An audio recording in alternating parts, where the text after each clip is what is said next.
YouTube channel, 1.5 million subscribers. That's a lot of subscribers. And it's Keith and Kevin, the brothers, are twins. So, yes, I have a lot of questions still. I want to get back to the victim thing. One of you were saying, and it's so critical, it is a lot easier to believe you're a victim than to look in the mirror. Yeah, it's easier to blame somebody else for your inadequacies than to look in the mirror and fix the situation yourself. Because whenever you fail at something, then it's not failure; it's an opportunity for you to learn from that. That's how all successful people are. They fail and they learn from their failures. Right. I think a lot of people on the left, when they make a horrible decision, they fail at something, they blame somebody else. Yeah. One of the biggest detriments to the black community is identity politics.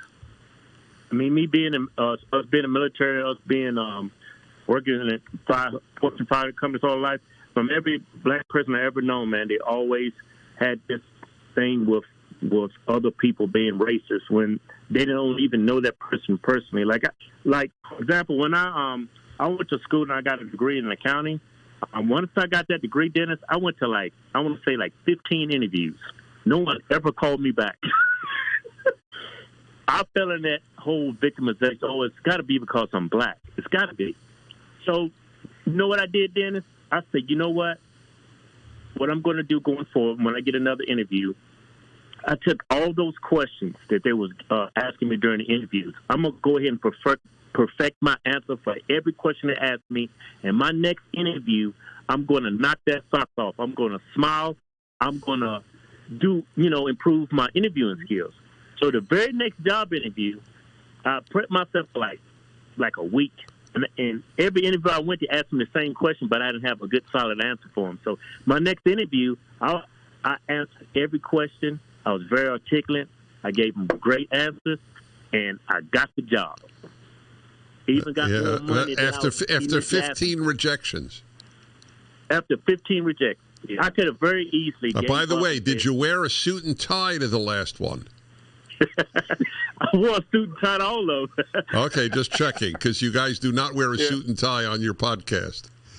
Right. We're pretty laid back on that podcast. Yeah, I was going to say, right. If you showed up in one of those T-shirts, that might have been one of the reasons. But all right, now it's clear to me. Okay, that's fair.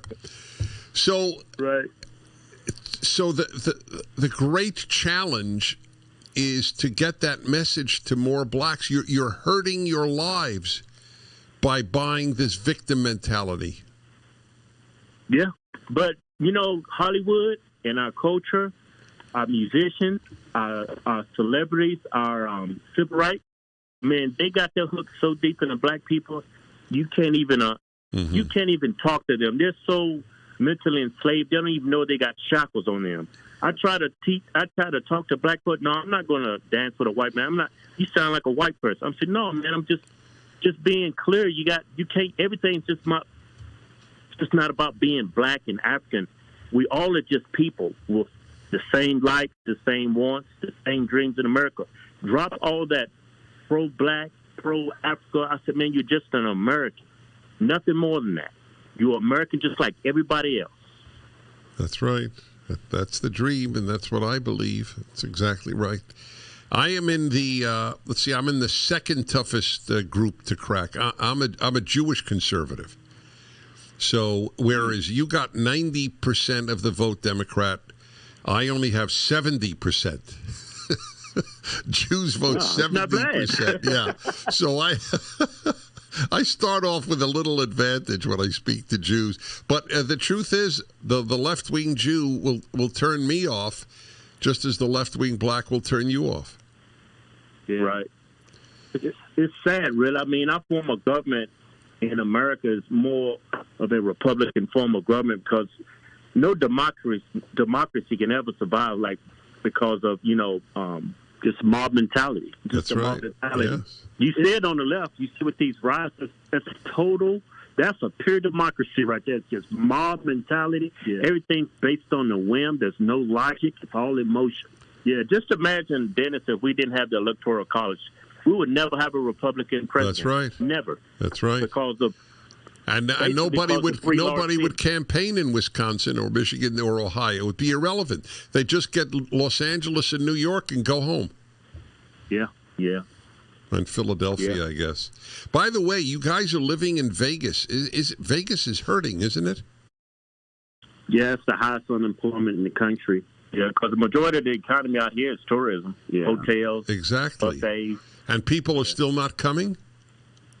Oh, it's starting to open up a little bit. I mean, the governor out here, Sisolak, he just opened up the casinos about a week ago, and I think the churches are still closed out here.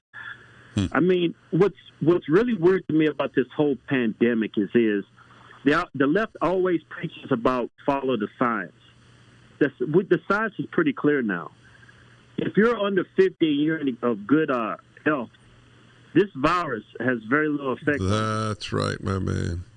Listen, I gotta say goodbye, but I'd love to do this again. You're treasures in American life. I just want you to know that. Oh, thank you, Dennis. Thank you. You're very welcome. The Hodge Twins, and there's a link to them. You go straight to them, or there's a link. They're very funny and obviously very insightful.